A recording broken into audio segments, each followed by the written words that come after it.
Tengan muy buenos días, hermanos en el Señor, amigos que nos escuchan a través de nuestro sitio web. Les habla como siempre el hermano Alexander Castellanos. Quiero empezar este estudio primeramente con una nota de agradecimiento. Una nota de agradecimiento porque Dios ha contestado nuestras oraciones.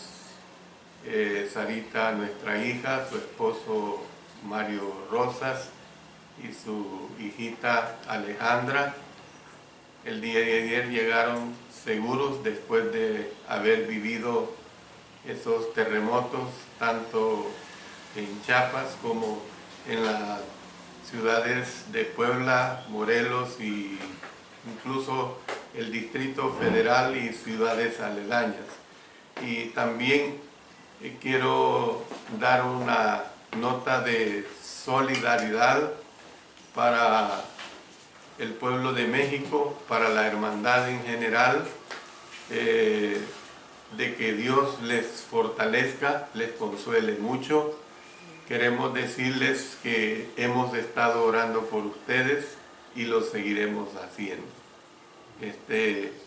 En las luchas hay que hacerle frente cuando ellas vienen. Son las pruebas que Dios presenta muchas veces y que debemos de estar preparados para ellas. De manera pues que repito nuestra solidaridad con el pueblo de México y con la hermandad en general. Dios les bendiga y les fortalezca mucho. Amén. Estamos estudiando el libro de Apocalipsis en el capítulo 20. El tema que estamos estudiando es acerca del reinado de los cristianos con Cristo. Y ahora vamos a ver la entusiasmante verdad de 1000 años. Es decir, vamos a centrarnos en los versos 4 hasta el 6. Allí en estos versos 4 hasta el 6, de los cuales damos lectura, dice el Espíritu Santo a través del apóstol Juan: y vi tronos y se sentaron sobre ellos los que recibieron facultad de juzgar, y vi las almas de los decapitados por causa del testimonio de Jesús y por la palabra de Dios, los que no habían adorado a la bestia ni a su imagen, y que no recibieron la marca en sus frentes ni en sus manos, y vivieron y reinaron con Cristo 1000 años. Pero los otros muertos no volvieron a vivir hasta que se cumplieron 1000 años. Esta es la primera resurrección. Bienaventurado y santo el que tiene parte en la primera resurrección. La segunda muerte no tiene potestad sobre estos, sino que serán sacerdotes de Dios y de Cristo y reinarán con él 1000 años. Ya le hemos dedicado suficiente tiempo a teorías humanas. Lamentablemente no quisiéramos dedicar tiempo a tantas teorías infundadas por religiosos que se van al margen de la palabra de Dios. Pero como digo, es lamentable que las hay y que confunden a la gente, a las personas que buscan la verdad, y debido a ello es que le dedicamos tiempo para dar explicación a estas falsas enseñanzas, a estas teorías que nada más son invención puramente humana. De manera que a partir de ahora vamos a analizar estos versículos 4 hasta el 6 para ver lo que realmente dicen. Por lo general se acepta que el antecedente antiguo testamentario del tramo que está en Daniel capítulo 7. Vámonos a ir al libro de Daniel capítulo 7 y vamos a leer los versos 9, 22 y 27. Noten lo que dice: estuve mirando hasta que fueron puestos tronos y se sentó un anciano de días cuyo vestido era blanco como la nieve y el pelo de su cabeza como lana limpia.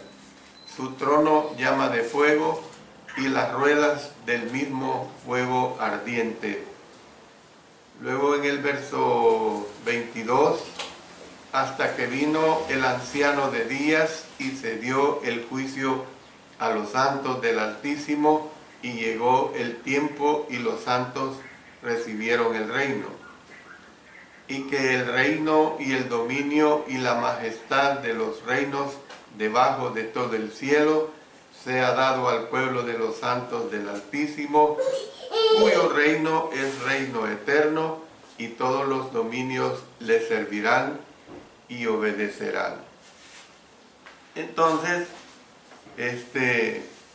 y como siempre, el apóstol Juan le introduce por inspiración su singular perspectiva, o sea, su punto de vista, porque hay que aclarar una cosa: la Escritura fue revelada más o menos por el Espíritu Santo, usando como a 40 hombres desde las páginas antiguo testamentarias hasta las novotestamentarias.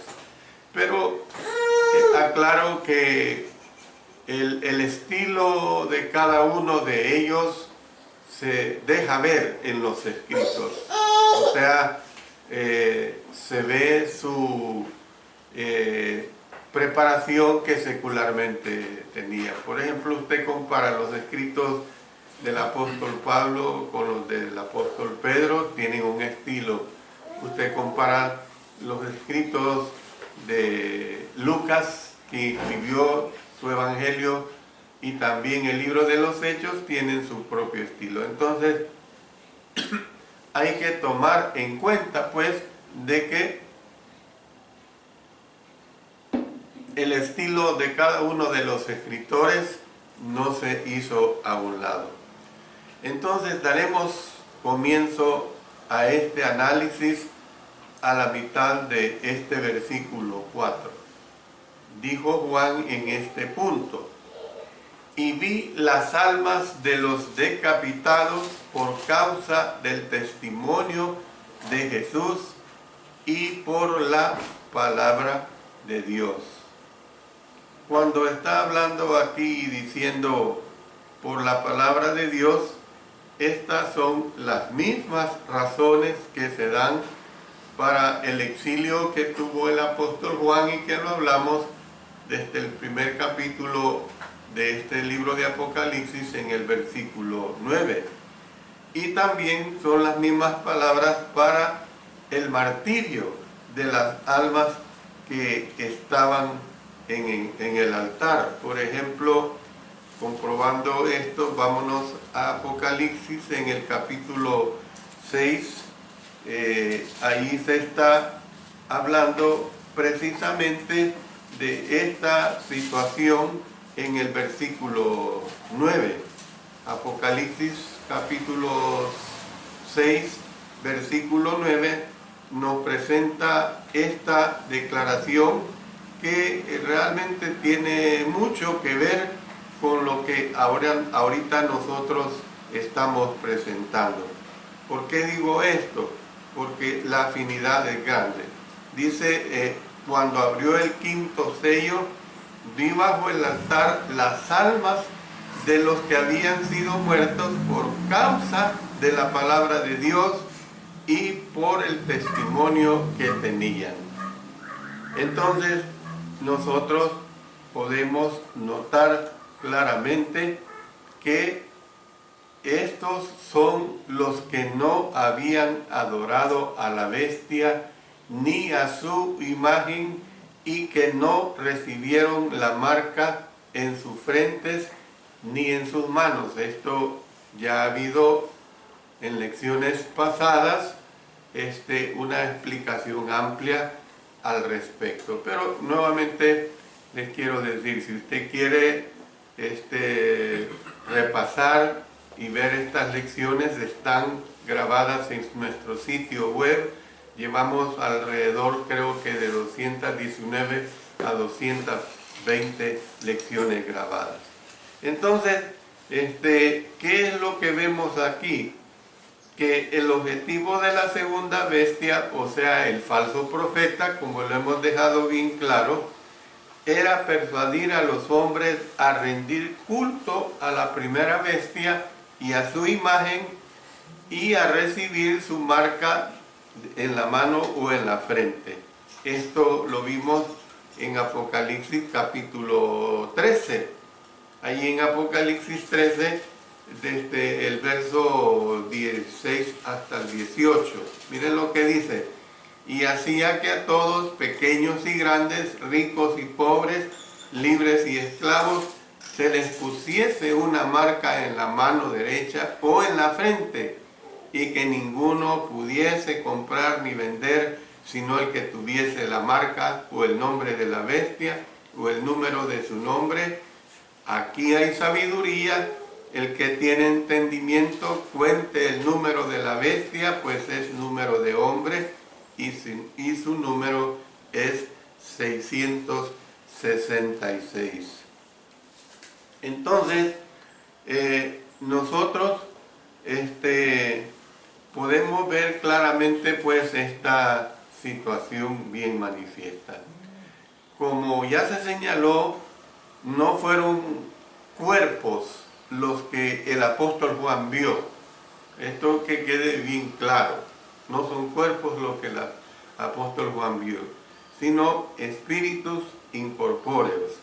Es decir, que nosotros tenemos que entender que es cierto pues que el término almas a veces significa personas.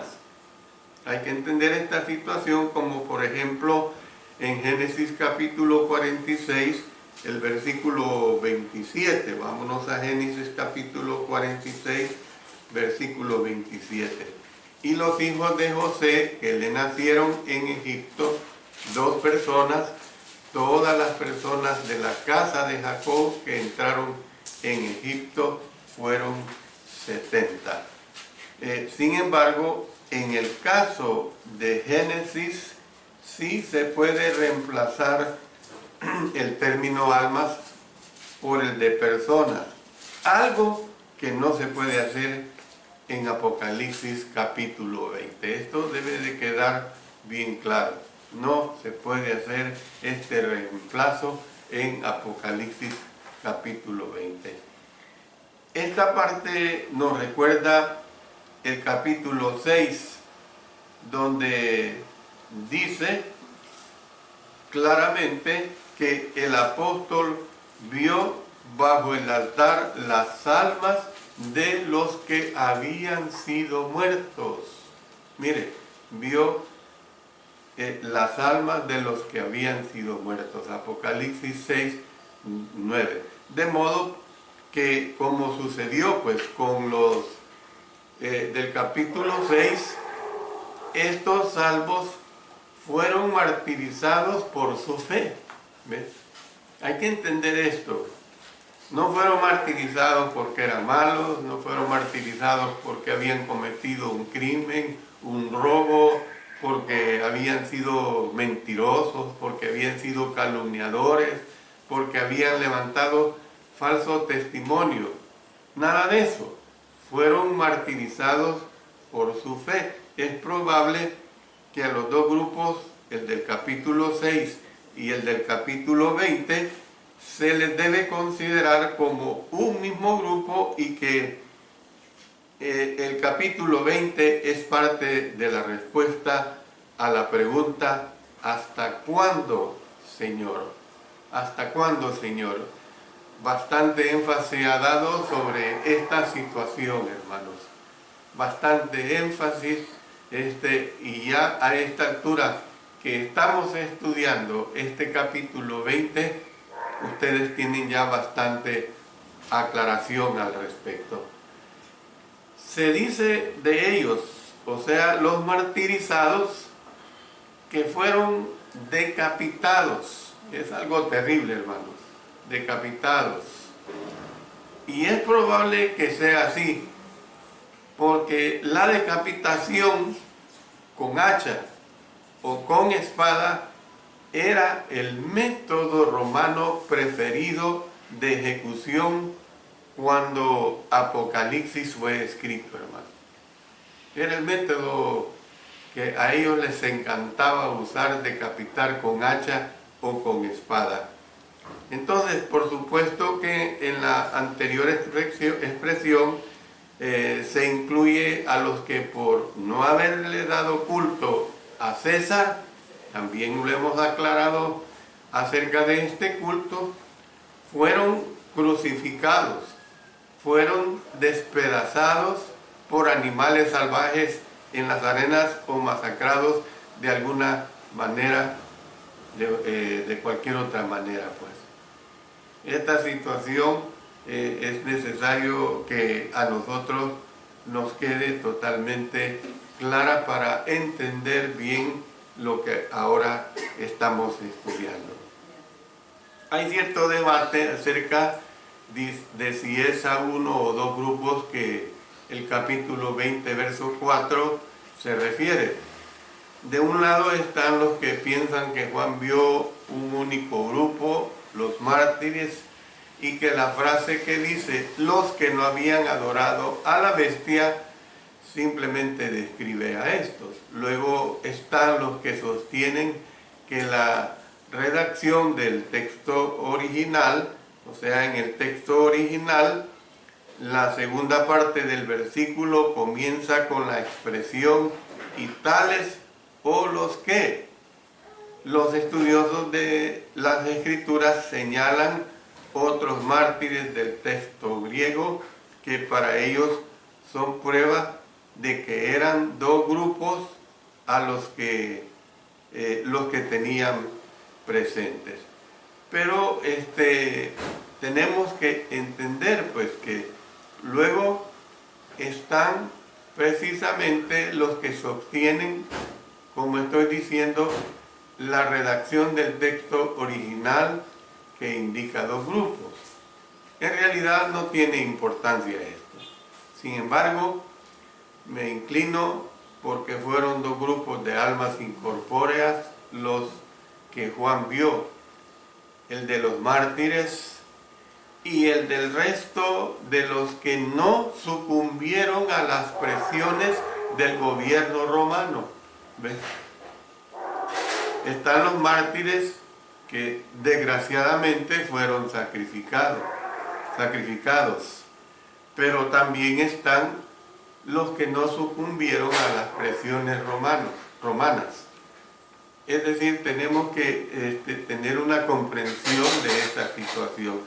Y no podemos acusar en nada ni ver mal a los que fueron sacrificados y a los que soportaron, a los que no sucumbieron, ver como mejores a unos contra los otros. No, porque esto depende de la situación, del carácter y del temple de cada persona. Yo, por ejemplo, pongo un ejemplo de mi persona. Yo tengo una batalla muy fuerte, muy fuerte. ¿Cuál es esa batalla? Cuando nuestro país también es un país de terremotos, y cuando tiembla muy fuerte, yo me lleno de pánico. Y yo todo lo que deseo es salir corriendo a la calle. Mi esposa y mis hijas no les agrada que yo haga eso. Pero es mi temple. Es mi temple. ¿Por qué? Porque a través del ministerio en el Señor he servido en catástrofes de lo que causan los terremotos. Y eso ha impresionado y ha quedado en mi subconsciente. He visto esas desgracias, no solo de otros países como ahora sucede con las ciudades de México, sino lo he visto en carne propia, lo he sentido aquí en nuestro país. ¿Ven? acerca de la destrucción que causan los terremotos. Entonces, hay que saber comprender pues el temple de cada persona hacia los embates de la naturaleza. Entonces, nosotros tenemos que ver pues claramente que Apocalipsis no exalta a los mártires por encima de los que fueron perseguidos de otras maneras y que también permanecieron fieles. Realmente es una situación que la debemos comprender. Una ilustración de esto es que Santiago, por ejemplo, murió como mártir.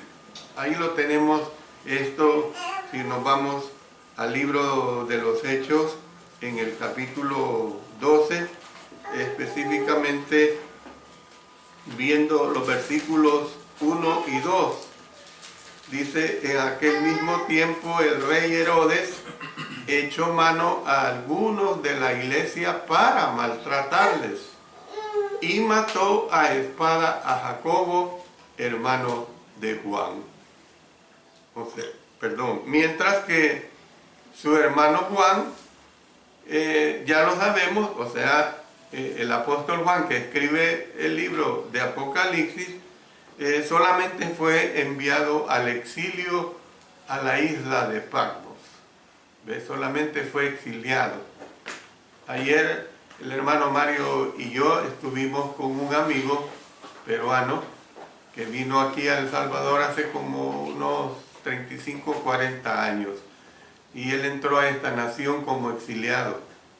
Y bueno, pues gracias a Dios los gobiernos cambiaron y le favoreció y hoy está viviendo aquí como un hombre completamente libre. Pues esto es lo que sufrió el apóstol Juan. Yo no digo que el apóstol Juan estaba viviendo en una cama de lujo, no digo que estaba comiendo lo mejor en el exilio, porque el exilio yo entiendo que no es nada agradable. Pero sí hay que hacer estas dos comparaciones, ¿ve? Su hermano Santiago fue muerto a espada por Herodes. En cambio, el apóstol Juan solamente fue exiliado. Entonces, nosotros podemos ver estas situaciones de esta manera. Los dos fueron bautizados con el bautismo de sufrimiento de Jesús. Y en lo que el Señor concernía, ni uno ni otro sacrificio, podía considerarse mayor. Ni uno ni otro sacrificio podía considerarse mayor. Entonces, nosotros podemos ver, pues, el hermano William Berkeley escribió esto muy interesante. Dice que en la iglesia antigua, en los tiempos de la persecución, se usaban dos términos. El término mártires, que se refería a los que en efecto llegaban a morir por su fe, y el término confesores, que se refería a los que sufrían de todo, pero que no llegaban a morir por su lealtad a Cristo Jesús. También hay otro escritor que identificó a los confesores como los que, aunque no eran verdaderamente martirizados, estaban dispuestos a padecer reproches, encarcelamientos, pérdida de bienes, trastorno de sus hogares, relaciones personales por la causa de Cristo Jesús. Y esto es lo que realmente sucede cuando uno ama a Cristo, cuando uno lucha por la causa de nuestro Señor Jesucristo. En el sermón que vamos a ver este día, en relación a amarás al Señor con todo vamos a ver más acerca de esta declaración que es verdaderamente muy, muy importante. Entonces, pues, la idea clave del texto es que fuera por hacha, por espada, o que fuera por un ataque cardíaco, porque muchos seres humanos del pánico han de haber muerto en aquel tiempo, muchos hermanos, hermanas han de haber muerto por un ataque cardíaco, por el pánico que les vino. Entonces, la idea clave de este texto, ya sea que fuera por hacha, por espada o por un ataque cardíaco, que alguien moría, siempre había muerto siendo fiel al Señor. Esto es lo importante. Siempre había muerto siendo fiel al Señor. Y esto es lo importante que nosotros tenemos que entender, que si morimos, tenemos que morir en Cristo Jesús. Tenemos que morir siendo fiel a nuestro Señor. Yo estoy escuchando los estudios que el Instituto de Sunset ha regalado en un dispositivo solar, y es un hermoso instrumento. Tiene como 600 horas de clases y usaron para las grabaciones a nuestro hermano Miguel Arroyo. Yo estudié juntamente con él en el año 72 hasta el 74. Y este hermano, tristemente, murió en una forma trágica, ¿ves? En un accidente de automóvil. Yo no puedo decir que este hermano, porque murió en esa forma trágica, no está gozando de la presencia del Señor. Simplemente pues le tocó morir así, de esa manera. Pero yo puedo sí ver cómo es que el Señor le usó como instrumento para grabar muchas de esas lecciones que otros hermanos escribieron con una sabiduría de acuerdo a la voluntad divina, de acuerdo a la voluntad del Espíritu Santo. ¿Ve? El caso que me toca a mí, de estas lecciones que yo uso, que mucho de su contenido fue escrito por otros hermanos. Pero lo importante es que nosotros usemos los mismos criterios para dar a conocer la verdad de nuestro Señor. El hermano Miguel Arroyo está en el mejor descanso ahora. El hermano Richard Rogers, que fue uno de los escritores de muchos de estos estudios, está en el mejor descanso ahora. Conocí a ambos y conocí de su trayectoria en Cristo Jesús. Eso es lo importante que a nosotros nos interesa en esta vida en Cristo Jesús. Como veremos, se pueden hacer aplicación general de este pasaje a todos los cristianos. Sin embargo, el énfasis recae en los que sufrían por su fe y especialmente en aquellos que eran martirizados. Esto es lo que nosotros realmente tenemos que comprender. Voy a parar acá por razones de nuestro tiempo y vamos a continuar hablando siempre ya de lo edificante que la palabra de Dios nos presenta al respecto de la realidad de la enseñanza de los 1000 años. Que el Señor bendiga a cada uno de ustedes.